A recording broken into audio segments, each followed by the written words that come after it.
சீமானுடைய போக்குகள் மிக கவலை அளிக்கக்கூடியதாக இருக்கிறது, அதிர்ச்சி அளிக்கக்கூடியதாக இருக்கிறது. அவர் ஏன் இப்படி செயல்படுகிறார், இவ்வாறு பேசுகிறார் என்று விளங்கவில்லை. அவரை யார் இப்படி உசுப்பி விடுகிறார்கள் என்றும் தெரியவில்லை. அவருடைய போக்கு தமிழ்நாட்டு மக்களுக்கு நேர் எதிரானதாக இருக்கிறது. மிகவும் ஆபத்தான அரசியலை அவர் பேசுகிறார். எங்க அண்ணனை நான் பெரிதும் மதிக்கிறேன், நான் ரொம்ப நேசிக்கிறேன். எங்க அண்ணன் திருமாவளவன் சொன்னதா என்று சொல்றாங்க. சீமான் தமிழ்நாட்டுக்கு பேராபத்தான அரசியலை முன்னெடுக்கிறார் என்று அதை நான் அப்படியே என் அண்ணன் பழனி பாபா அவர்களை நினைவு தினத்திலே ஏற்கிறேன். நான் உண்மையிலேயே பேராபத்தான அரசியலை முன்னெடுக்கிறேன்.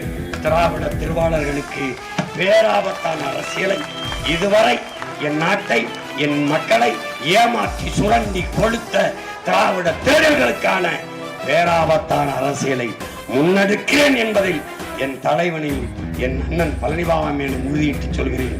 என் அரசியல் ஆபத்தானது திருட்டு திராவிடர்களுக்கு. போட்டோவை தூக்கிட்டு 10 நாளா பேசிக்கிட்டு இருக்கேன். ஏன் போட்டாட்ட போய் நிக்கிறேன்.